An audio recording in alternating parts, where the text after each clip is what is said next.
Welcome to Rob and Tony's Cinematic Adventure. I'm Rob Wilson. And I am Tony DeQuano. So today we're doing Memento, one of Christopher Nolan's early movies. Was it his first, or was it?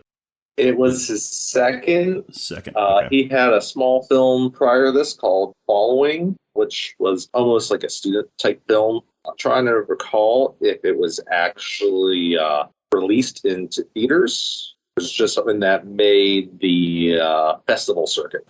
Okay. So this was his first, real wide release. Yes. Yeah, because I remember my parents gave me the Following DVD with the Memento DVD for Christmas one year. Oh, nice. I asked for Memento for Christmas, and the guy at the store recommended Following, saying it was his first film. Nice. So I did both. All right. I have not seen Following. Yeah, it's good. It's a good little short movie. It's like 70 minutes long.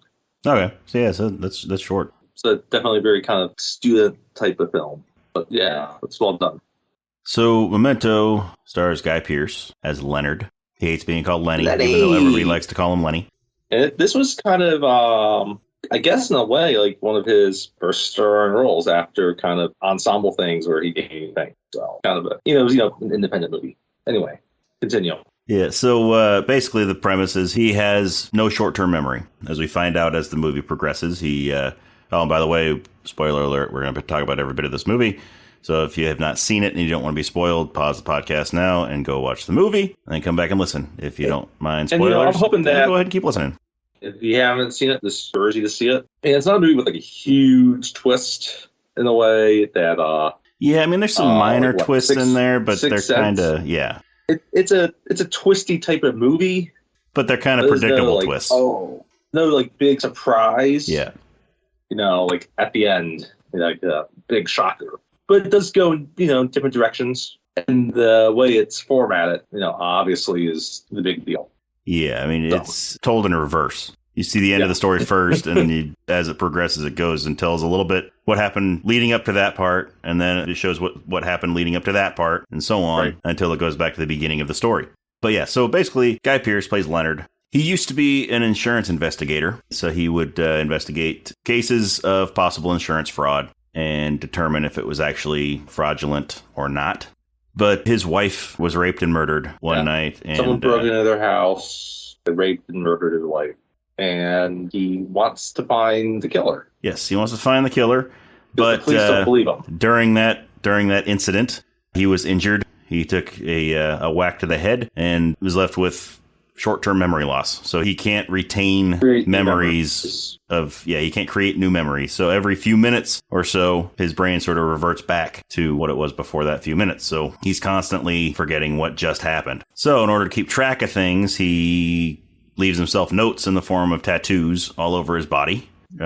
He is conveniently still actually the perfect time for him because, I guess now you just have his phone, but then you have to scroll through the phone. But he's able to take Polaroid pictures of people or places that he eats and write notes on that as well. So he has pictures of different characters that in the movie. He also has a picture of the hotel where he's staying, a picture of his car, right? All ways to kind of connect into where he's supposed to be. So basically, he'll take a picture of a person or a place that he needs to remember or that is of some importance to him. And he'll usually write a note or something about that person or place or the name situation. On there, sort of thing. And put the room number down, his motel where he's staying, any information like that. You see him put notes on other things like a coaster, anything, and jot down.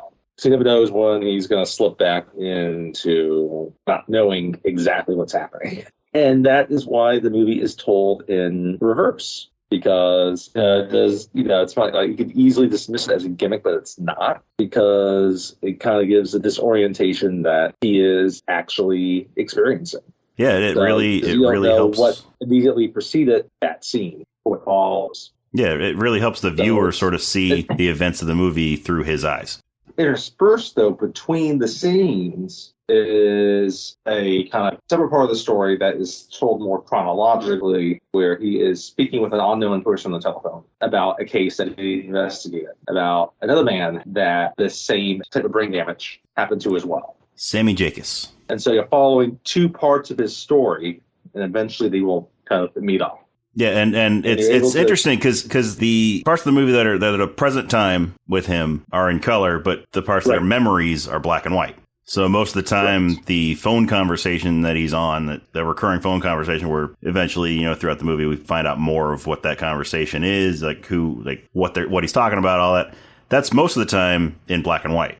Yes. You have a few shots in there where it's more or less when he's dreaming about the events that happened. He'll dream those in color as well. But Which makes kind of sense because that's kind of what is presently happening, so to speak.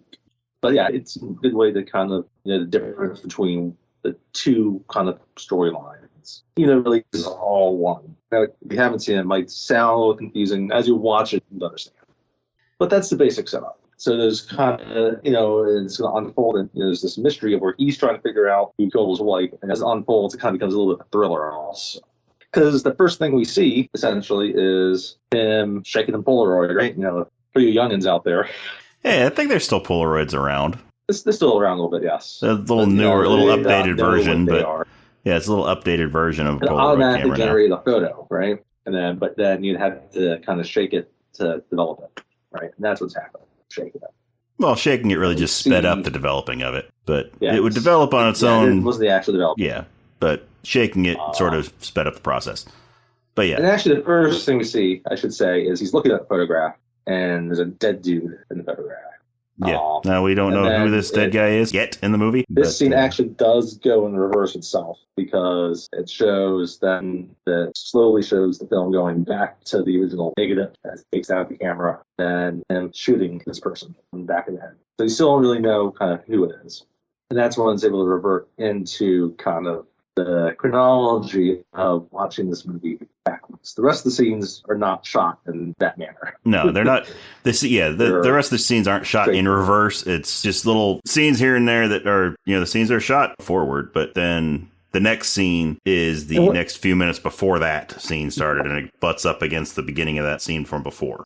What I like about it is the scenes are, at least, I guess, scenes. If we want to call it a scene, if we want to kind of call it kind of his frame of reference. Yeah, that might be a better way of referring to it. Is sometimes his point of view is where he's able to process and understand what's happening within the moment. Sometimes it's kind of short, sometimes it's a little bit longer. And there's a scene kind of earlier on in the movie where he's talking to a waiter, and the waiter wants to give him direction, and the waiter says, "Oh, it's very easy." He's like, "No, I need to write this down. Trust me." Yeah, it's not that easy. So when he's able to kind of focus more, he's able to be kind of a little bit longer, as opposed to maybe when he's being chased or something might knock his attention out, then it reverts back. Yes, he snaps out of it, or snaps, and he loses the memory. He tells the hotel clerk, right, you've got to keep the eye contact. It helps him actually kind of focus, and he can kind of remember the conversation they're presently having without being in the middle of a conversation, be like, well, what are you talking about? So there's little details like that. So I recall correctly, I just watched it like today. And I'm glad we did this too, by the way, because it's been a long time since I've seen this movie. Even I'd seen it a bunch for several years after it came out. The movie I was a really big fan of. And I guess part of it, I think, is it's interesting, is because it's kind of one of the. It's not a cult hit. It was an indie hit, but then kind of was able to once had moderate success for an independent movie at the box office. It was released in March of 2001. After I was looking this up, because look at IMDb, it says it's a 2000, and that's because it debuted at a festival, 2000 in Venice. Right? Okay. So you don't see this happen very often anymore, where a lot of times movies, especially independent movies, may debut more at Sundance, hopes of being picked up, so then they can make the whole circuit in the fall, and then maybe get nominated for awards, right? This, Hurt Locker is another one that several years later started being shown at festivals in the fall, and then got picked up by a distributor in next year. So it went to Venice, went to Toronto, and then it went to Sundance. And then at that point, a lot of people loved it at the festivals. But then they're like, oh no, but it's kind of this confusing plot structure. And so they didn't want to pick it up. One of them was Harvey Weinstein, back when he was hitting Miramax, and no one knew he was, everyone knew he was a pervert, but they just didn't care he was a pervert. Anyway, but then Steven he hadn't been convicted of anything yet. That's right. Steven Soderbergh, who was, at that time, he had now become famous, especially with the indie darling of the late 80s, early 90s. Now he had mainstream success. He had seen it, and he didn't like that no one had picked it up to actually distribute the movie. So he was able to push it towards some studios to actually get it released. So he was kind of instrumental in getting it out there. Anyway, so it took a while. I don't say it took a while, but it got picked up. And immediately, critics loved it when it came out in theaters again and had moderate box office success. I mean, for an independent movie, at that time made about $26 million in 2001. It was a top 100 movie of the year with box office. So, it definitely had the recognition. And it kind of picked up from there because eventually he directed Batman, right? Mm-hmm. So it was the movie that really put Nolan on notice for a lot of people. Anyway, but yeah, it's been a while since I'd seen it. And I forgot a lot of the scenes. So yeah, I was able to, in some ways, almost a fresh way of looking at it again. Yeah, I knew most of what happened in the movie. It had been a while since I'd seen it, too. It'd probably been, 12, 13 years since I saw it. And I'd only seen it once all the way through before watching it the other day. Okay. So I had seen, parts of it since my first viewing of it. But it was all back in that same time range, like that same time period. So it was like, 10 to 12 years ago since I even saw part of it until the other day when I rewatched it. Kind of crazy considering I've seen the Batman trilogy, and Inception and Prestige and Interstellar and everything. And I don't know why I hadn't really bothered to pick it up again as much as because I was a big fan of it when it came out. And I was really excited that finally was going to direct Batman. Yeah, I mean, I remember because he was such a good director. Yeah, I remember really enjoying it the first time I saw it and didn't really think much about it the last several years. Don't know why, because it's a good movie. But yeah, so I was kind of happy that we decided to do this one also because it gave me a chance to rewatch it and remember how good it was. And it holds up incredibly well. It's kind of funny because it's directed by now a guy that does kind of big blockbusters and big cinematic experience movies, right? Yeah, but this is sort of a much smaller movie. It's a much smaller, more independent style of filmmaking. It was funny. It was filmed in like 25 days. That's how long it took to film the movie. It had like noted actors like Guy Pearce at the time, LA Confidential, right? Another great movie. Basically hired because Christopher Nolan saw in The Matrix. I was like, I want her. Yeah, and she does a great job in it. And then she was able to, they had different ideas, the Teddy character, and then we got Joey Pants, Joe Pantoliano. Yep. She recommended him, and he's one of kind of my favorite kind of character actors. You don't see him a whole lot anymore. Yeah. But he was in Bad Boys. He was in Daredevil with Ben Affleck. Obviously, he had a role in Sopranos as well. And, of course, he was in The Matrix. And that's where Carrie Ann Moss was like, well, why not him? Because she thought he would be good for the role. He's great. Yeah, he's a very underrated actor, I think. He deserves more recognition than he gets. Yeah. So I saw it in the theater with my dad. I was watching an episode of Ebert, and they were talking, and I'm like, oh, that sounds cool. And everyone was like really high on it. I read a few reviews. Like, yeah, let's go see that. And I think I ended up seeing it in the, again, people may not know a lot about these anymore, but because movies go so quickly to like streaming now, it used to be the cheap theaters.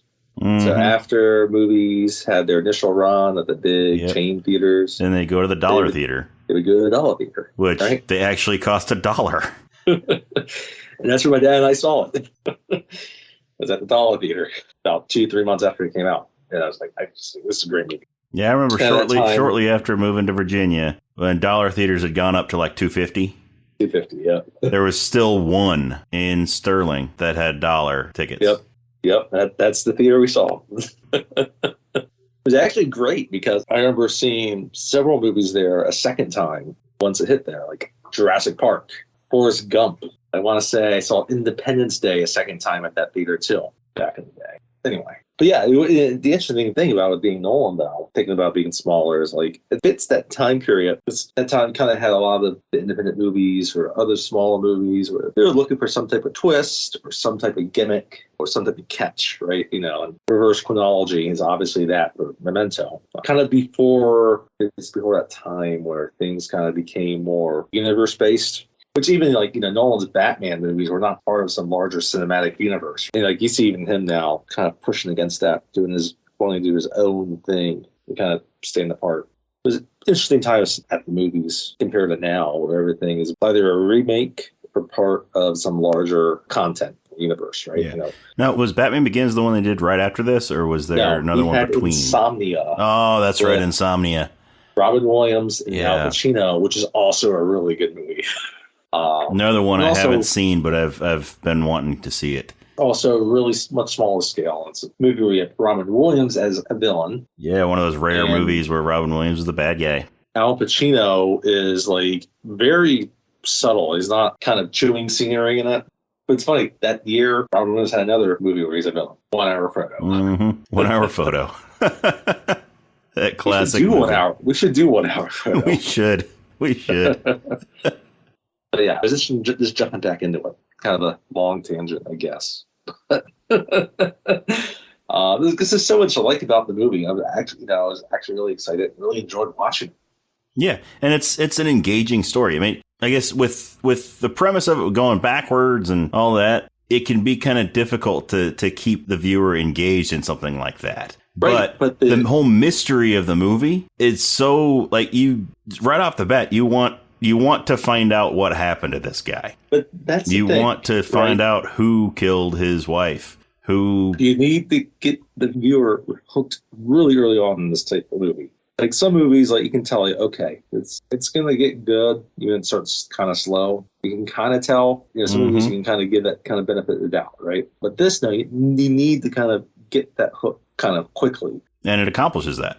And it does it because the direction is excellent and the acting is excellent. The other aspect that's really great in this movie is the editing. Yeah. Again, it gets back to saying, like, some of the kind of his perspective is short, some's a little bit longer. I think it does a good job, again, at even just kind of keeping things within his perspective, not doing a lot of cuts, so that, to see that he's focused, make sure he's understanding what's happening within each situation.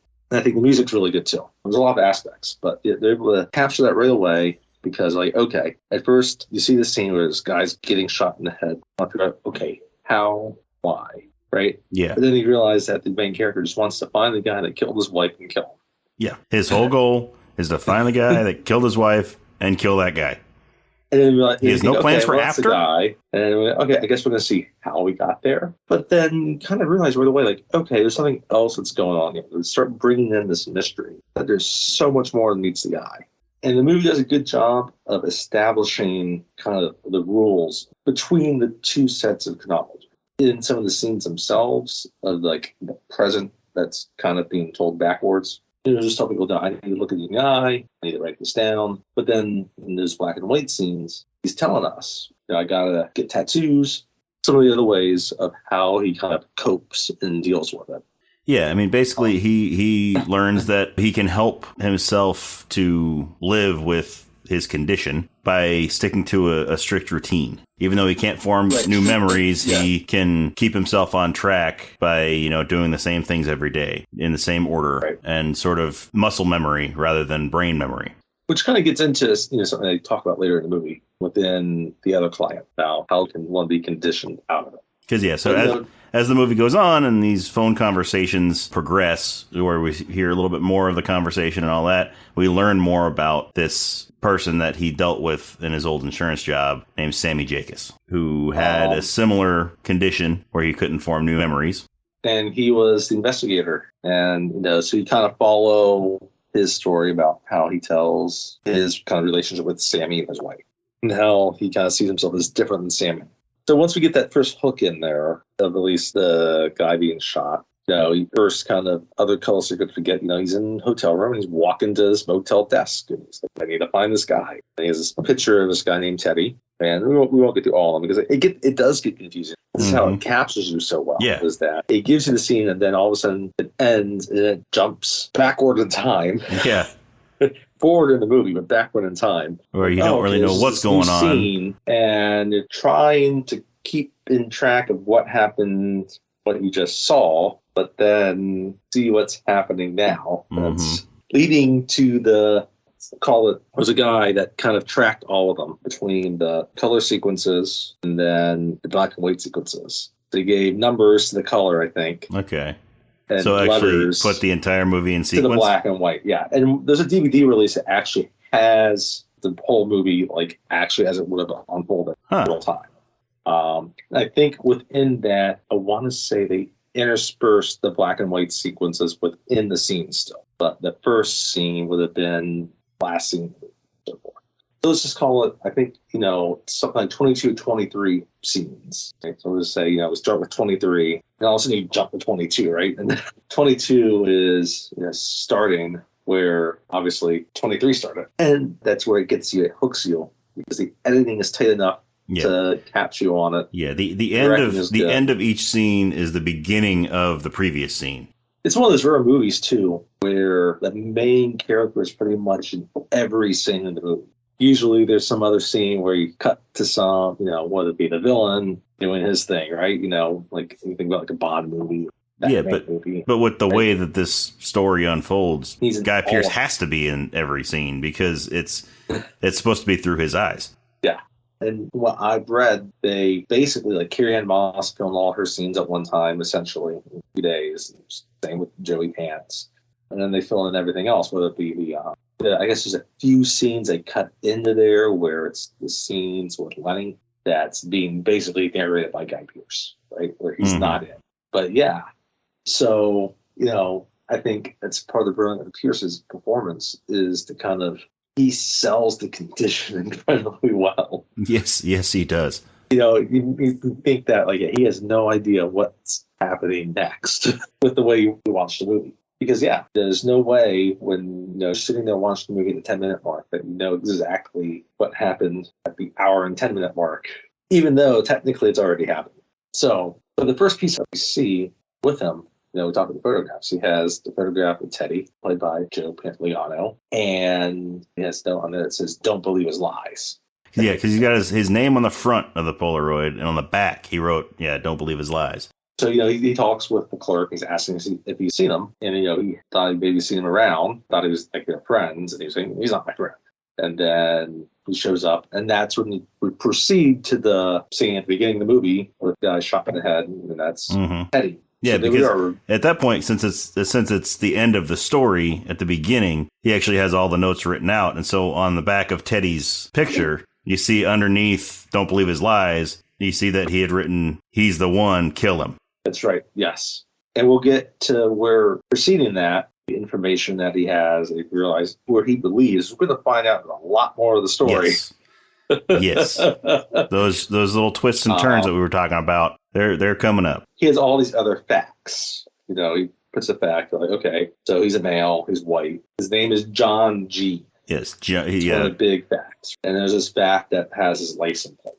And so that's like the last clue that he gets, or the last piece of, I should say, the clue is that, it's the license plate is, and he finally finds, connects the license plate to a man named John G. And then when you look at it, it's the same, driver's license picture matches up with Teddy. Picture, right? And it's real that Teddy's name on his driver's license is John Edward Gamble, John G. And of course, Edward, Teddy is a nickname for Edward.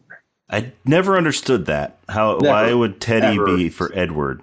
It's kind of like Jack being a nickname for John. Yeah. I never understood that one either.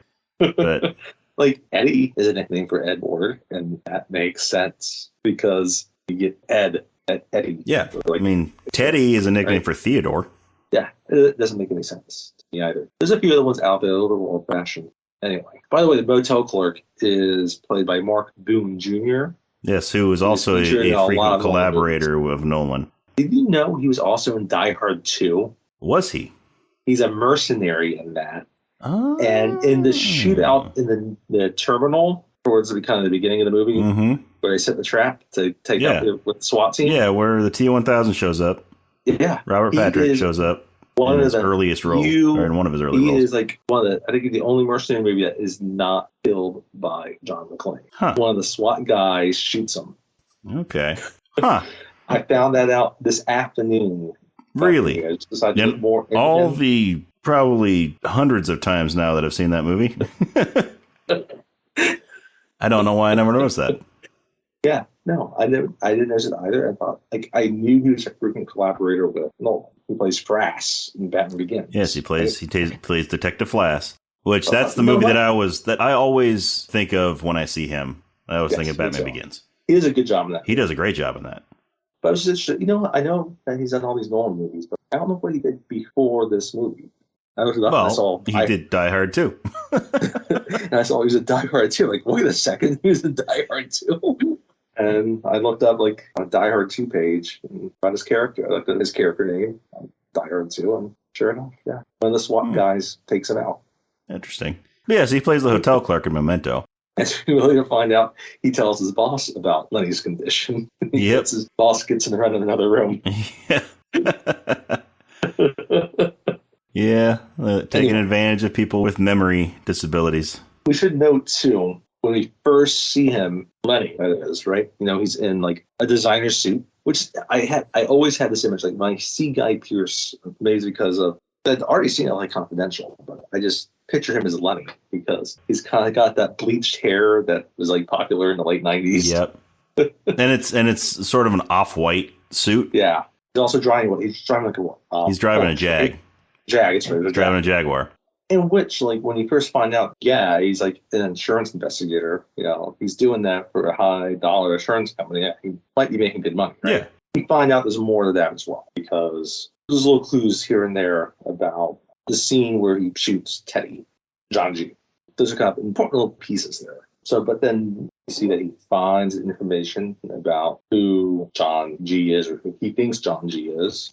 Then prior to that, we get this scene with him in like a little diner or cafe with Carrie Ann Moss. Yeah, where she's giving him the folder with She, I guess, knows someone that works for the like DMV and is able to run the tags. And there's a photo of her, and it's not like super clear. You can tell that one of the shots where like she's standing in front of a window where the sun's shining. Yeah, we kind of just see her silhouette with a little bit of her face in there, but she's turned sideways. Her name's Natalie, and her little note is that she also lost someone and will help you out of pity. And they have this kind of conversation about how they're survivors, and kind of talks about his deceased wife from beyond just kind of the bare description, but kind of how he feels about it. It's a good scene too, because like it's sold as like, you feel like, okay, she's someone to be trusted, Yeah. I mean, especially because when he asks her if he told her about his wife, then she says yes, but tell me again. Tell me about her. Yeah. And so he just starts listing off facts. He's like, she was beautiful. Right. No, and she grabs like his hands. He's like, no, like close your eyes. Yeah, close your eyes and really think about her. Tell me about her. Which is so different than like the first kind of thing that he talks about with like Teddy. He's like, have I told you about my condition? And he's like, only every time I see you. But there's little aspects within that, though. Just the way like two guys would talk to each other as opposed to like a guy and a girl are walking to each other, right?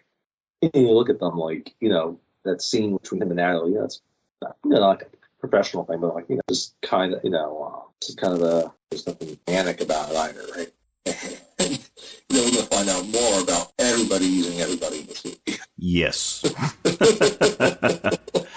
Yeah, everybody uses everybody.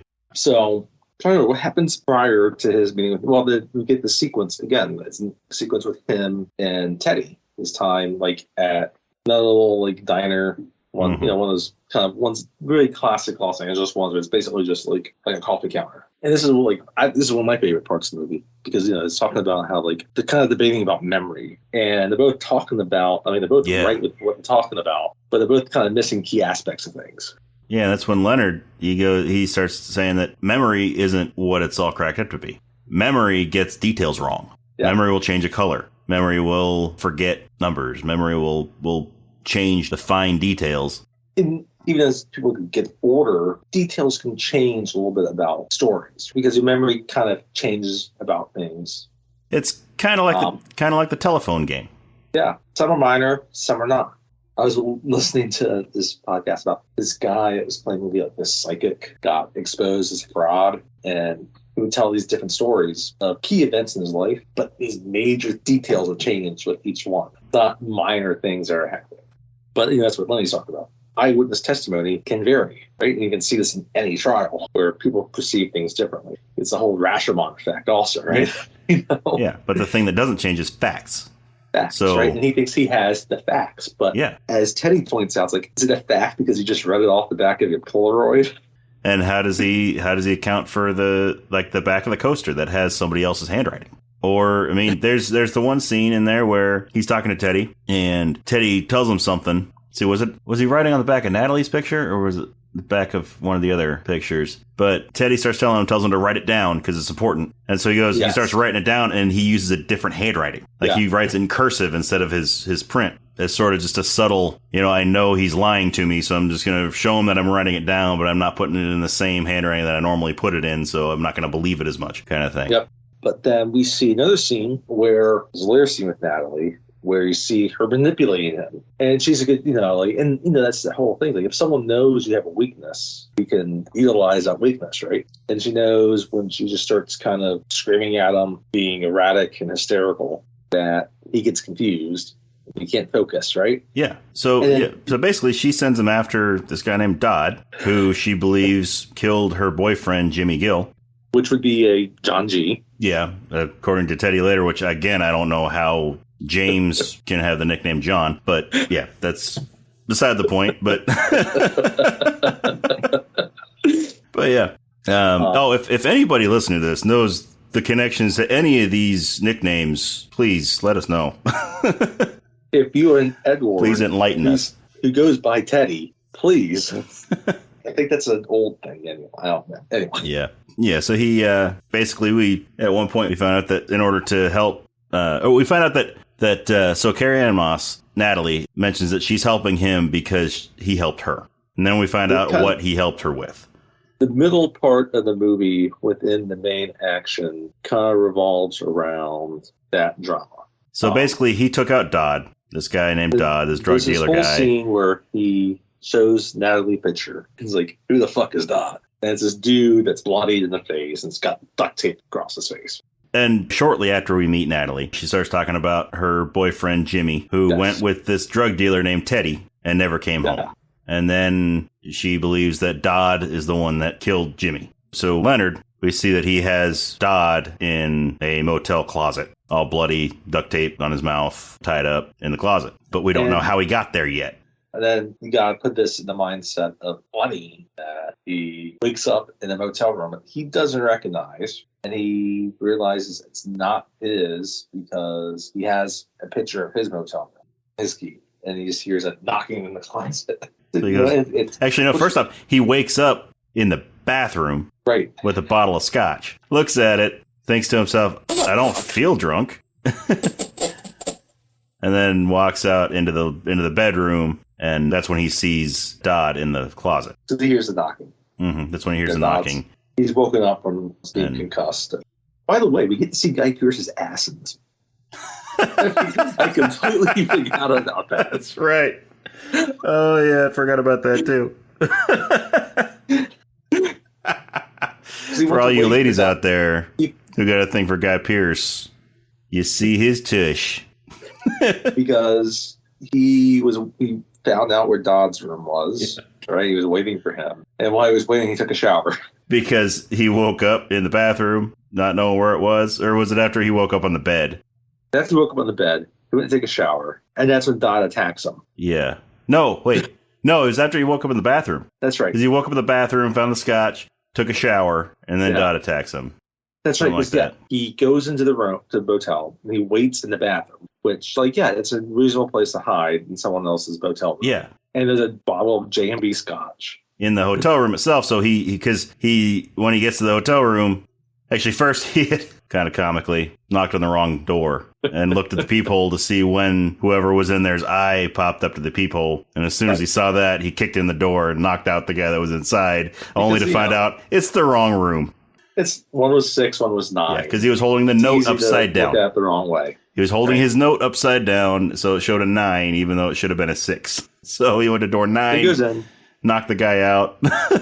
He hides out in the bathroom. There's a bottle of scotch in there, right? And maybe it was the room. And he brought it into the bathroom. Because he needed a weapon. So he grabs a bottle of scotch, he uses it as a bat, and he uses it as a club. He's waiting. He doses off, and it helps reset things for him. And so he wakes up with no memory of how he got there. Like, well, I'm in this room. And that's what you're saying. Like, I don't feel drunk. He takes a shower. Mm-hmm. Takes a shower. When he starts getting out of the shower, that's when Dodd gets home. Guy Pearce is naked. And so he, Eastern Promises style, fights Dodd naked. He gets attacked in the bathroom. So the bottle of scotch is still there in the back of the toilet, and then he just smacks him over the head with it. Dumps him in the closet, and then he calls Teddy. Well, he gets dressed first. Yeah. Then he calls Teddy, sits down on the bed, ends up falling asleep, wakes up to Teddy knocking on the door. So the Bill Pullman movie is kind of the whole Dodd kind of adventure, and we kind of see where Natalie gets him to go after Dodd because she wants revenge on Dodd. But this is, where it gets like important because, as you were saying earlier, Teddy's trying to warn him about Natalie, and he doesn't believe it because, like you said, the note says don't believe his lies. But there's a sequence in there where Natalie starts like berating him and making fun of him, and she says, like, you can see her manipulating him. Well, actually, you know what? It wasn't Dodd that Natalie thinks killed Jimmy. She thinks it's Teddy that killed Jimmy. It's Dodd who she says beat her up. Right. Yeah. There's a scene. She comes in. She's got a busted lip and bruise on the side of her head, and and.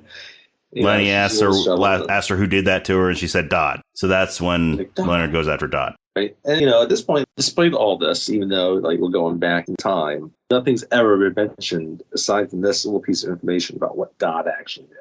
But we see her kind of using him, manipulating him, and making fun of him, saying how she can do whatever she wants to him. Yeah, he won't remember. He won't remember. Confused by it. And this gets back in the whole thing is like you can see him now not being able to focus, which is when things could easily snap out into a kind of a new frame of reference, I guess. And he doesn't have a pen. There he is. Yeah, he doesn't have a pen, so he can't write it down. He can't write it down. Meanwhile, in the scene, we forgot to mention, like, you see him slap Natalie, which is why she has the busted lip. And the bruise on her face. Yeah. And she walks out the door. And, the whole thing's cutting back and forth between him saying, trying to stay focused. And you just see her just waiting in the driveway. Yeah, because she walks out of the car, sits in the car for a couple of minutes, because she knows that his brain is going to reset. And so she's just sitting out there waiting for him, waiting for his brain to reset. Meanwhile, he's running around the room trying to find a pen so he can write down what just happened so he doesn't forget that he just hit Natalie, but he can't find a pen. And then she gets out of the car, slams the car door. And by that time, his brain had reset. And she comes in all bruised and bloody lip. Of course, is and that's the beginning of the previous scene that we just saw, where she's like, "It's Dodd did this." No, Lenny did it. Mm-hmm. But Lenny doesn't know that because he forgot it. Which is an important plot point. So what's before that?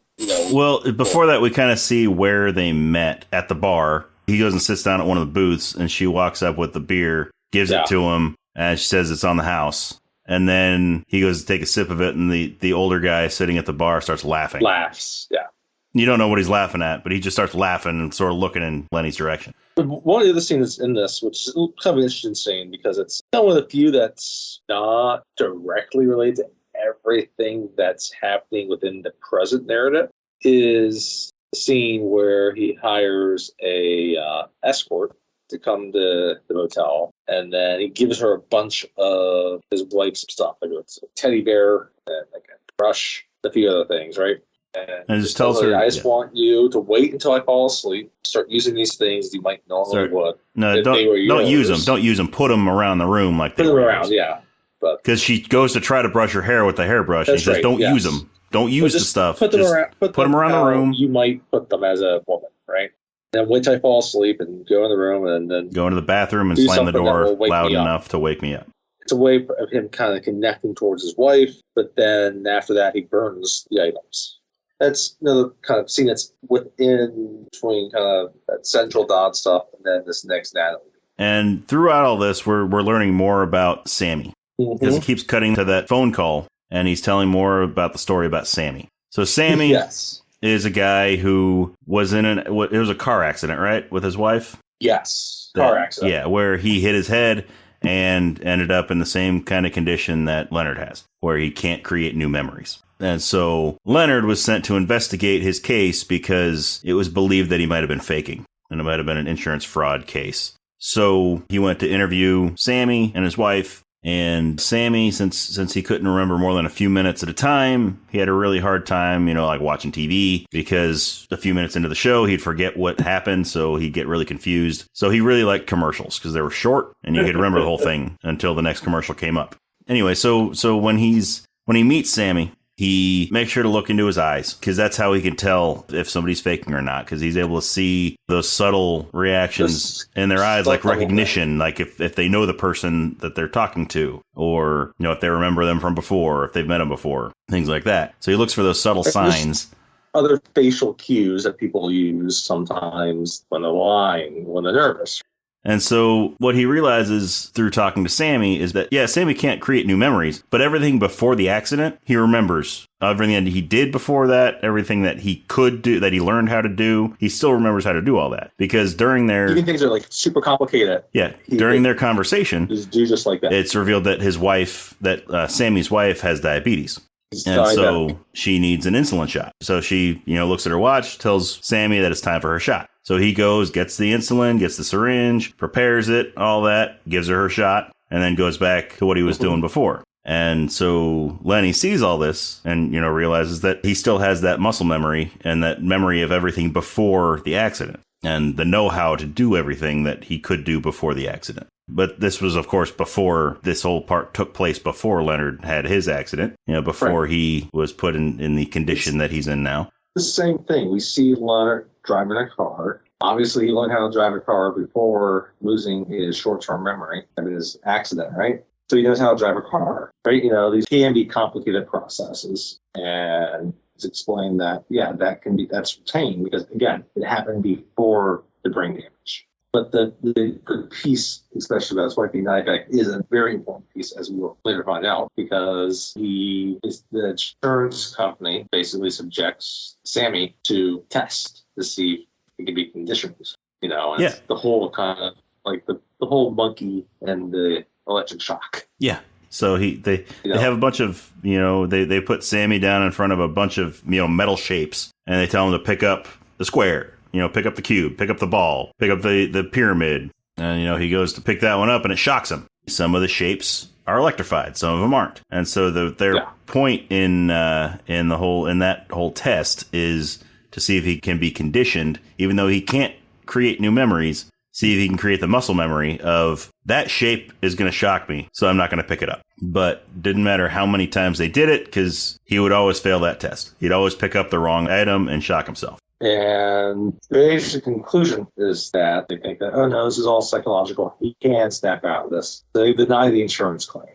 Obviously, there's all of these tests, medical bills that are associated with it, and then trying to get paid out. By the way, I noticed this watching the movie. So the doctor or the technician that's administering the test is Thomas Lennon. Yes, I was going to mention that too. 309. Yes, Thomas Lennon. He's also the doctor in Dark Knight Rises. He's written a bunch of movies also. What else? He was in I Love You Man. Yes, he was in How I Met Your Mother. He's been in a bunch of stuff. He's done a bunch. He was in the TV show remake of The Odd Couple. It's kind of funny because he's a comedic actor, and here he is playing it's kind of funny. It was hard to kind of take it seriously because I saw who he was this time around. Yeah. But here he is in this kind of thriller. Yeah, which makes you wonder how many other Nolan movies has he been in? Is it just this one in Dark Knight Rises, or was he in some others? Is he a frequent Nolan collaborator like Michael Caine and filmography up right now? No, that's it. Just those two? Just the two movies. And he played a doctor in both. Yeah, no, he's credited as doctor in both. Huh. It kind of reminds me of Jane Lynch, another kind of comedic actress, and she had a role in the Harrison Ford Fugitive. Yeah, she did. She played one of his colleagues that works at his hospital. That's a movie we should do sometime. That's a good movie. We should do the Fugitive. It's a really, really good movie. But kind of see that you just really associate it with being comedians, because they star in a bunch of comedies, they write a bunch of comedies, and then they have these early roles that they probably just took to make some money, and there they are. So we find out after the insurance company rejects the claim, his wife tries to plead with him, saying I need to find my Lenny, right? Obviously it'd be hard to be a spouse. And you need to find my Sammy. Yeah. You said Lenny. Thank you. I need to find my Sammy. All these lines. Yeah. Lenny, Sammy, Teddy. Yeah. It's really kind of clever how they do that. It is. It really is. Jimmy. Jimmy. There's Dodd. Yeah. And, yeah. Lenny, Sammy, Teddy, Jimmy, and Dodd. But you got to think about it from her perspective. They're middle age. We haven't really said that. They're middle age. He was an accountant, right? Yes. Same as an accountant. So obviously someone that deals with very set kind of rules and in the box, right? An accountant kind of being kind of a stiff type personality. But yeah, like, probably like in their late 50s, early mid 60s, right? It'd be difficult to be someone that you're married to that long who, and of course, he kind of knows. Sammy is played by Stephen Tobolowsky. Yes. Who people might remember from Groundhog Day. Correct. Ned Ryerson from Groundhog Day. Ned! Anyway. But that scene where Bill Murray just actually punches him. Yeah. Anyway. That should be on the list too. Yeah, it should be. It should be. It's another good one. Harold Ramis. Anyway. Yeah. But take a look at it from her point of view. Like, yeah, here's a person that she loves more than anything in the world. And kind of like, unlike a spouse that might be married to someone that has like dementia or Alzheimer's, where that person doesn't recognize you at all. Either that absolutely recognizes you and adores you, but then can't have anything else meaningful with you still at the same time. So she tries the test to see how his memory is. And so she asks, when it's time for her insulin, she tells him that, it's time for her insulin. And then he immediately gets up, gets the insulin, prepares it, gives her a shot. And then she puts the time back on her watch, tells him again. He gets back up and administers the shot. Because she's kind of her way of testing him. Insulin is not good. Yeah, no. So after, 4 times or 4 or 5 times? Yeah. Then, in each time, she has him put it in a different, inject her in a different place so that it's not obvious that she was just injected. And then, after I think it was about 4 times, he goes back, sits down in his chair. She kind of looks at him, lays her head back, and slips into a coma. Then Lenny, telling the story, reveals that she never came out of the coma. It's interesting. Like, you don't know how he really feels about that, but that's the wrinkle of the story, and there's more to it. That's maybe why you don't know what he feels about it when it comes down to it. Yeah. So, mentioned that he had a sequence where he shows up in the bar, and the guy's laughing at what he's drinking. And then, what was interesting? So, he's laughing at what he's drinking, and then, he and Natalie have a little conversation. But then later it goes to the scene leading up to that, where he goes into the bar because he found her coaster that she had written, "Come See Me After," on the back of it. And so what we had learned earlier, that Teddy had told him that Natalie was working with drug dealers. Yes. Dodd being one of them, and Jimmy, her boyfriend, being one of them, where she would write notes on the back of the coasters. She's kind of like the middle person between the dealer and the user. So she would basically write information on the back of the coaster, leave it with the target. And, she works at kind of like seedy little bar. It's kind of like behind some an office building, wherever it is. It's kind of like in a back parking lot somewhere. So Lenny goes into the bar, sits up at the bar because he has his coaster from that bar. And Natalie's clearly not liking it. Natalie's clearly not liking him. She knows about him too. Yeah, she knows about him, and Jimmy has told Natalie a lot about Lenny. Yeah. And so in order to run her little test on Lenny to see if his condition is true, she goes to the older guy who was sitting at the bar, has him hock a big old loogie into the drink. And then she spits into it. And then she takes it up to Lenny, has him spit into it.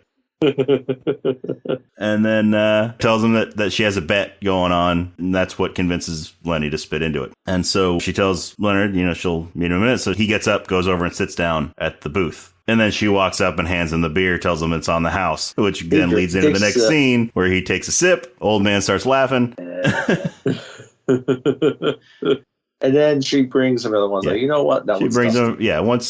She brings him a fresh one with no loogies in it, switches it out, tells him that the original one was dusty. But then the scene prior to that, he shows up in the Jag outside the bar, pulls up next to the dumpster. Mm-hmm. Natalie's there taking out trash, and she sees the Jag, and she's like, "Hey, Jimmy." Yeah. And she looks in the car and realizes it's not Jimmy. But he's wearing Jimmy's clothes. Yeah, and he's driving Jimmy's car. Which explains the scene that we saw earlier where she's not liking them. Mm-hmm.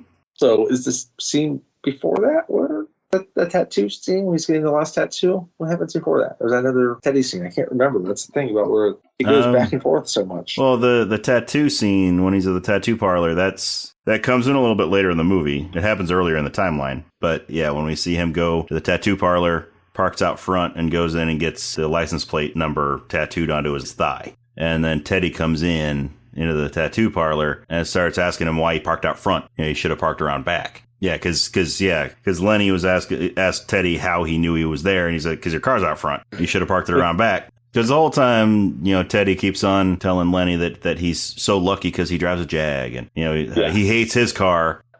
Just like a classic 80s Buick. So he hates his car, and that he should trade with Leonard because Leonard won't remember. Yeah, but, their scenes together are great. Their chemistry is fantastic. Yeah. And it goes back to you saying, like, he's such an underrated actor. Even Guy Pearce, it's interesting because, like, Guy Pearce... He's been in some big stuff. He's been in some good stuff. Like, L.A. Confidential is kind of like his kind of breakout role, right? Which is such a good movie. It really is. That was, 1997, so... It was a few years before this.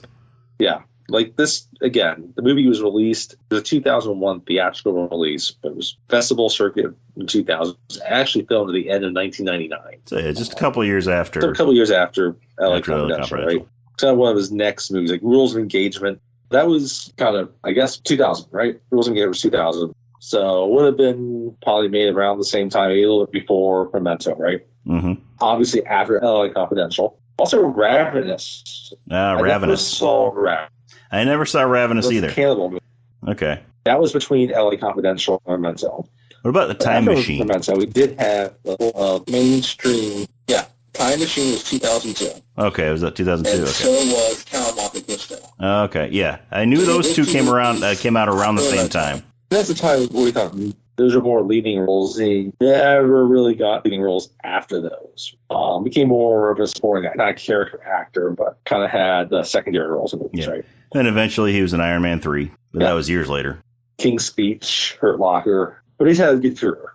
It's funny, like, just makes you kind of, how much of the entire script they know, and I always kind of wonder, like, how they filmed the movie. Like, I know for the most part, it seems like Carrie Ann Moss is going to film most of the scenes pretty much in a few days, because the movie itself, I think, was filmed in about 24, 25 days. So obviously, they're the small, supporting role of the movie. So how did they film each of their respective scenes? Because none of them has a scene with each other. Their scenes are pretty much entirely with Lenny. Did they film them? What chronology did they film theirs in? How much do they know about the characters? They all sell it well, because we end up finding out so much about them. First thing we see Natalie, we don't know she's this old bitch that's basically the middleman for a drug dealer boyfriend. And she is taking advantage of Lenny just as much as Teddy is. Yes, because we did find out. And Teddy's the whole mysterious part of it. Yeah. Because we talked about the scenes. We talked about the beginning of the movie that obviously, beginning of the movie, he's dead. We still see him. He keeps interacting. And honestly, it would be strange if some random dude breaks into someone's house and then rapes and murders the dude's wife, and then gives the dude brain damage, that he would continue to hang around with the guy. Yeah. And not only hang around with the guy, but help him find the guy that did it. Yes. But what we find out, because as we are progressing kind of forward in the movie and back time, the two kind of timelines are syncing up. And we find out that the cop that he's speaking to on the phone is none other than Teddy. Yep. Good old Joey Pants. And there's a scene where, again, we see Mark Green Jr., the motel clerk, show up at the door saying, there's this cop, asking about, on the phone. So that's what starts the phone conversation about good old Sammy Jenkins. And we get this entire thing where he figures out who Don G might be. And we have a sequence where Teddy, he's good old Lenny. He takes Lenny to an abandoned warehouse type place where he tells him about Jimmy Gill, John G, and convinces him that he's the one that killed his wife. So Lenny is waiting in the building. Teddy takes Jimmy in there, and when he gets inside, Lenny attacks Jimmy. Ends up. Right, they had this whole conversation. Like, at this point, it doesn't seem like they actually have met. They know of each other. Jimmy has heard about, like, it's like, you're the memory guy. And then they fight and continue. And then basically, Lenny overpowers Jimmy. And tells him to strip. Strangles him. Yeah, he strips him. Tells him to take off his clothes because he doesn't want to get blood on him. And then he ends up strangling Jimmy, kills him, takes a picture of him, takes his clothes. And that's why, for the rest of the movie, Lenny is wearing Jimmy's suit. Jimmy's clothes. And Jimmy had pulled up to the building in a green Jaguar. Yes. The same green Jaguar that Lenny has been driving around the whole movie. Lenny had a beat-up pickup, which is something we saw at the beginning of the movie. And something that Lenny notices, and Teddy tells him, oh, that's been there forever. Something like that. So then Teddy shows back up, reveals that Jimmy was not the guy that killed Lenny's wife. And so he's going on and on about, so Lenny is going on and on about why would Teddy do this to him? Why would he make him go kill somebody that wasn't the one? And that's when Teddy reveals to him that he was the officer that was on the scene after his wife was attacked. And he decided to help Lenny find the guy that was responsible. The detectives on the case did not believe there was another guy that was there. Because Lenny was convinced that there was the guy, because Lenny had shot a guy after busting into the bathroom where his wife was being suffocated with the shower curtain. Right. He shot the guy that was suffocating her. Then there was another guy that snuck up behind Lenny and slammed his head into the mirror. Bashed his head into the mirror and knocked him out, and that's what caused the brain damage. So he was convinced that this other guy was John G, and he needed to find John G. So Joe Pantoliano, Teddy, who he reveals that his name was John Edward Gamble, Detective John Edward Gamble. But he goes by Teddy. Yeah. But so he decides that, none of the other cops are believing Lenny's story, so he's going to help Lenny find the guy and kill him. But of course, if it wasn't already blatantly obvious, Teddy was a crooked cop. So, he led Jimmy to his death by taking him to Lenny after telling Lenny that Jimmy was John G. motives to take out certain drug dealers. But so they have this big argument out there, and Lenny tells him that they already got the guy. That shortly after the incident, he and, Teddy and Lenny found the real John G. Lenny killed him and then forgot about it. Yeah. They even took a Polaroid of him without a shirt on being bloodied, and he's smiling. Yeah, and he didn't remember it. And so he kept on wanting to find John G. Because he just knew. He knew that as soon as he killed the guy, as soon as he killed the right guy, then he would know it. Whether he remembered it or not, he would just feel it. And so Teddy is trying to make him realize that, no, he won't remember it. He won't feel it because his memory won't let him. So then he's like, so my name is John Edward Gamble. I'm John G. I can be John G. There's a bunch of John G's out there. So I'll just, I've been just helping you find all these John G's, because you won't give it up. It's only been like a year. There's a scene earlier in the movie. He's like, I have no idea how long I've been doing this. Right? So basically, Lenny is a serial killer of people named John G. And most of them seem to be involved with some criminal enterprises, but yeah. So then also during this argument, the topic of Sammy comes up. And this is when, it's kind of, I don't know, it doesn't flat out say it, but it kind of implies, but because you can't really trust everything that Teddy says. But Teddy tells Lenny that Sammy never existed. Yeah. The whole Sammy story was about Lenny. That Lenny was Sammy, and that his wife survived the attack, and she was the diabetic, and it was the same thing that happened with Sammy and his wife, but it was Lenny and his wife, where Lenny's the one that actually ended up killing his own wife because he gave her too much insulin. Which I'm inclined to believe is what actually happened. Yeah, me too.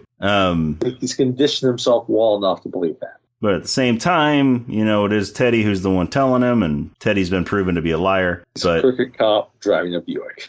Yeah. So, Lenny gets upset, gets into his truck to drive away, then decides, I'm not going to take my truck, I'm going to take Jimmy's car. So he takes Jimmy's car and decides that this guy, Teddy, John G., he can be my John G. So that sets up the rest of the movie, where he is looking for the Teddy John G. Focused enough to write all of it down, to set up that clue with the license plate. Yeah, so basically, the whole movie is about him going after a man who is innocent of that crime. I mean, he's clearly guilty of a bunch of other crimes, but he's innocent of that definitely crime. Definitely abetted in a bunch of murder. Yep. It was just an interesting twist at the end there, where, it's a lot of the twists throughout the movie. Yes, they're a little bit predictable, but that one is a little more. It's a little more twisty. I liked it. Your more traditional twist that, there are some signposts along the way, but it's kind of easy to miss those ones. And again, part of it's just the structure. It gets you so involved in trying to remember what you just watched, even though what you just watched is not what happened right before what you're watching right now. Yeah. And then it ends with him pulling up the tattoo parlor where he gets the last tattoo. Yep. And then it just cuts to the credits. Cuts to David Bowie, Something in the Air. And it's kind of funny, you know, it's got the closing song. I like the score throughout the movie. It's very kind of slightly electronic and almost 80s-ish in a way. It's kind of funny. The movie definitely takes place in the modern day when it's filmed, based on the cars and dress. It doesn't feel dated at all. Like, no, it doesn't. It's just, yeah, it feels like it takes place when the movie was filmed, obviously. Like any movie. That's the end of it. And like, oh, okay. And like, you know, then you need to play it through your head. Like I remember like, oh yeah, I can't wait to watch this on DVD, knowing everything that kind of happened in the order. Because when you watch the movie, you're just wondering, okay, like what's everything that happened that led to this scene? And when you watch it the first time, especially when it hasn't been that long, you're like, okay, I can't believe it's coming. And I still have, you know, obviously watching it now, probably 12 years since I've last seen it, knowing that, okay, yeah, like it's the whole, you know, yeah, they found the guy and they've just gone after a bunch of false John G's. It's still just such a good ride to go on. Man, it's definitely one that, you know, after watching it once, it's still worth another watch because you'll pick up on things, and there is, you know, we haven't brought him up yet. We've talked about collaborators with Christopher Nolan. Bobby Pfister. So this is one of his first, this is kind of his breakout as well, the cinematographer. He does a really good job, too, of, again, just kind of keeping things within frame, steady to kind of, especially when Lenny needs it, and then also when things get kind of confusing for him to kind of cut things in a way, show things in a way where it's like, okay, now he's a little bit off kilter. But just even the color scheme of it, you know, like it's obviously, that's fairly bright. There's a lot of blue tones to it, which is fine. But obviously he becomes the cinematographer for all, especially Nolan's early, you know, all the Batman movies. And he won, which one did he win the Oscar for? Because was it Dark Knight? I want to say it's Dark Knight. So I just, you know, the two of them are very linked together as well. When I think of like Dark Knight, there's so many scenes within Dark Knight. There's like iconically Batman. Yeah. How he shoots them with the camera. He's got fire in the background. They got the silhouette of Batman. Hey, don't spoil too much of that movie. We haven't done it yet. No, it was for Inception. He won the Oscar. Okay. Inception. He was nominated for Batman Begins and Dark Knight. He was also nominated for The Prestige, but then he won it for Inception, which again is just great camera work. Yes, it is. But prior to Memento, I think again, like it's a bunch of movies I've never. Funny, interesting enough, I just looked at this now. He was the cinematographer of the Italian Job remake. Really? Mark Wahlberg. Yeah. Huh. Which is like a year or two after this. Mark Wahlberg and Edward Norton. Yeah.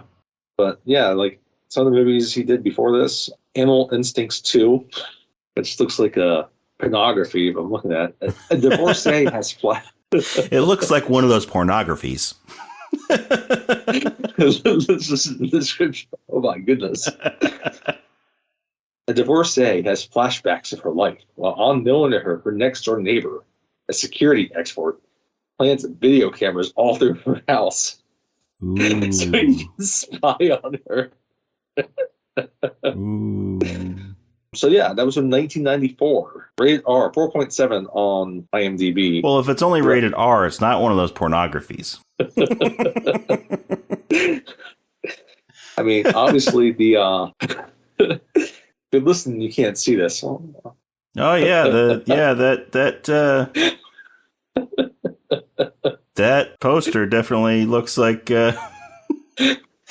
it could at least be like a late night Cinemax movie. What else did he do? Inside Out 2. All these are like, yeah, late night Cinemax movies. Softcore. Oh my goodness. No, seriously, just discovering this. This actually is a softcore. Different segments of softcore sex films. Segment 1, Misapprehended. A young man's car breaks down. Oh wow! Young man's car breaks down in the middle of nowhere.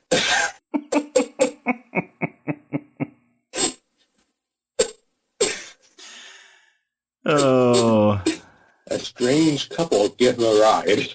If you start talking about G's Boyle. Segment 2, I've got a crush on you.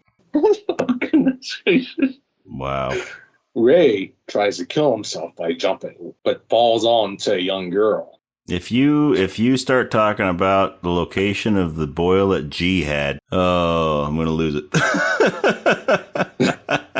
Here we go. That was from for those listening who are confused about G's Boyle. It's from years ago. A book that we randomly opened the page to. Segment 8, the hitchhiker, a young, blonde, beautiful hitchhiker, stands by the road but never gets into vehicles. A man follows her to the house in the evening. A hitchhiker that never gets into vehicles. Isn't that just a walker? Yeah. Ooh, yeah. Some guys have all the luck. Sarah asks her friend David, who she loves, to go to a hotel and makes love to a woman in a completely dark room. In fact, the woman is herself. But because David had no idea, is tired of the woman, he sends his friend William instead. So, are these different movies that you're reading the descriptions of? This is like... Or is this the same one? Porno. What the... What? And apparently he was a cinematographer on it. All right. Oh, apparently there was Inside Out 3. And Inside Out 4. I'm guessing you're not talking about the same Inside Out that Pixar made. No. Oh, Animal Instincts. A cop videotapes his wife having various sexual encounters to spruce up their marriage. However, they soon land in hot water when a mobster learns of their marital activities. All right. Randomly throwing a mobster in there. Vincent in this one. Ooh. Directed by Gregory Dark. All right. Gregory Dark. Secret Games. A bored and neglected housewife joins a local escort service and soon seems deeper into trouble when she finds that she's not prepared to quit when the work gets tough. So apparently Wally Pfister, before he became an acclaimed cinematographer for Christopher Nolan, did softcore porn. Okay, it's obvious now why he started out as cinematographer for softcore porn. Of his last name is Pfister. But then he started doing some really strange, like, direct-to-DVD horror movies. Granny's family wants her dead so he could collect her insurance. While she's on her deathbed, she drinks an eternal life potion, returns to the land of the living. She is on a mission to wreak havoc over her greedy relatives. Okay. And then he wound up directing Memento. It's like, I'm tired of being that. The cinematographer for Memento and for a bunch of other Nolan movies. Batman movies and Inception. And I didn't know this. His first job was as a production assistant in Salisbury, Maryland, which, if you're not familiar with Maryland, Delaware, Virginia area, is near Ocean City. Yeah, so his story's kind of like Sylvester Stallone and how he started in porn. It actually makes sense. So after that, like, one of his first jobs was as a cameraman for a Washington, D.C. news service, right? And he covered Congress. No wonder he got into porn. It makes total sense now. He covered the Congress, the White House, and breaking news in 1982 and 1985. And then he shot documentaries for the PBS series Frontline. Yeah, no, from PBS to porn completely checks out. Oh, PBS, where the P stands for porn. We've completely got off. Yes, that was quite the tangent. But anyway, so back to Memento. I enjoyed the movie. I thought it was definitely worth the rewatch. I'm glad we did it for this. Worth the rewatch. It was like great rewatching it. It's over 20 years later, and it still holds up. And it's a good one because, again, like, Hal Nolan's career is gone, right? You know, that was just kind of like breakout. They got, before he did Batman, he did, another movie, like I said earlier, Insomnia. And now, he's doing these huge budget movies, right? Mm-hmm. It's a very kind of unique kind of voice in cinema. What we haven't really talked about is how, like, there's still very similar themes that you see in this that get weaved into his other movies. Like, memory is one of them. You see that within some of his other movies. And even, personal identity and who you are. Yeah. And how events shape you. He's very interested in that as well. So even, you see how he's continued to weave kind of things he's interested in from Memento through his more larger, big box office movies. And I just like seeing, the way to kind of track a director, I think, is to see them doing kind of a lower budget, their first movies before they become famous. And it's a good one to look at if you haven't seen it, because it's definitely worth it. A lot of big names. Some people begin to push back on them and be contrarian about, that movie's this, and this movie's that. But, you're like, oh, that's Nolan, whatever. Like, if you're not a fan of his, because of, for whatever reason, I don't care. But if you haven't seen Memento, you need to go check it out, because it's very different than what you're going to watch with the movies he does today, whether it be, Dark Knight or Inception, Tenet, or Dunkirk. Yeah, it holds up. Again, for me, it brought me back to, when I first watched it, because I was at the time when I was really branching out beyond just kind of seeing the big budget movies. Mm-hmm. Right? I'd start watching some stuff that was a video that might be interesting. I'd already seen some of the Scorsese stuff and Pulp Fiction, kind of getting into kind of a different type of movie than whether it be a comedy or big budget action type movies. And I loved it. That was great. And so it was an influential movie to me in all the ways. I was really glad to get back into it. And I want to watch it again now. Because it's really well done. It brought me back to that time period. Yeah, I watched it back around 2010, 2011, somewhere in there, when I was going through a kick of just, trying to watch as many movies as I could that I hadn't seen before. Movies that I heard were really good, but I just never took the time to watch them. So it's back before Netflix really got into streaming. I mean, they were streaming some of the stuff at that time, but they were still really big on their DVD rental service. Yeah. So I had rented the DVD from them, and I was getting all these other movies at the time, stuff like Soylent Green and and stuff like that I'd always heard about but never took the time to watch. And Memento was one of those movies, and so I watched it and I really enjoyed it. And yeah, so rewatching it the other day, it kind of took me back to that time when I was learning about all these movies that I hadn't watched before. And it kind of makes me want to get a hold of a bunch of movies again that I haven't had the time to watch. Yeah, no, I haven't taken the time to watch. I agree with that. It makes me want to see movies I haven't seen in a while I really liked, or that were good, or just discover movies, some other movies again. I don't get to see as many now these days. Yeah, but that's also part of the reason why we started this podcast, so that we could explore all these movies. Ones that we have seen, ones that we haven't seen, and I guess it's part of what hit me on this one. It reminds me of when I was really starting to dive deeper into movies, and I look at now, movies are so different now than they were 20 years ago.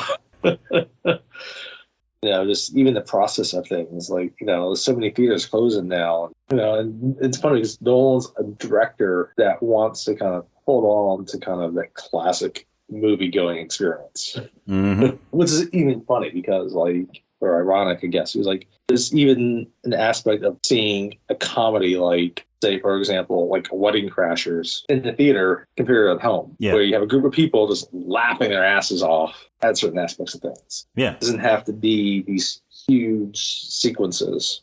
And even I think that's why I like watching this, because you can still see Nolan's hand all over it and how he wants to set up a scene and engross a viewer to the movie. And he's just, to me, he's such a great director, and I can't wait to do some more of his movies. Yeah. Yeah, I mean, there's definitely more of his movies on our list that we will get to. But yeah, so what I have this evening for him. So that is Memento. So look forward to hearing what all of the listeners thought of it. If you'd like to follow us on social media, we are on Facebook and Instagram. It is Rob and Tony's Cinematic Adventure. The "and" is spelled out, A-N-D, unlike the name of the podcast where it's an ampersand, but it's all spelled out, Rob and Tony's Cinematic Adventure, on both Facebook and Instagram. On Twitter, or X, we are R&T Cinematic. And then also, if you're into Letterboxd, we've got a Letterboxd account too. That is Cine Adventure, or Cine Adventure, however you want to pronounce it, but it's C-I-N-E Adventure. And if you want to send us an email, let us know what you think about the podcast. If you have suggestions of movies you might want us to do, something like that, then Our email is robandtonycinematicadventure, all spelled out, @gmail.com. Go ahead and give us a like and a follow and leave us some reviews. That's how we're going to move up in the standings on all these podcasting apps. So whatever your favorite app is, go ahead, leave us a review. Let us know what you think of the show. And again, if you have suggestions of movies that you think we maybe should do, then let us know. We want to do movies that everybody's going to enjoy. So yeah. And so just join us next time when we are going to be watching Arnold Schwarzenegger in The Terminator. Fantastic movie. Yeah, we'll get into it, but I watched it for the first time when I was very young. Another director that truly believes in movies being on the big screen. Yes. So yeah, we're going to be doing Terminator next time. The first of the Terminator movies. I'm sure at some point we'll probably do T2, but it won't be right now. Back to back. But yeah, so we're going to be doing the Terminator. If you're a little Hamilton fan, you can get excited. Also, Lance Henriksen fans. Yep, Michael Biehn. Michael Biehn. And of course Arnold Schwarzenegger. So that's what we're going to be doing next time. So you should have some time between now and then to watch it if you haven't seen it, or if you have seen it, watch it again. It's always worth a rewatch. Yeah, a fantastic movie. Just watch it before because it's worth watching.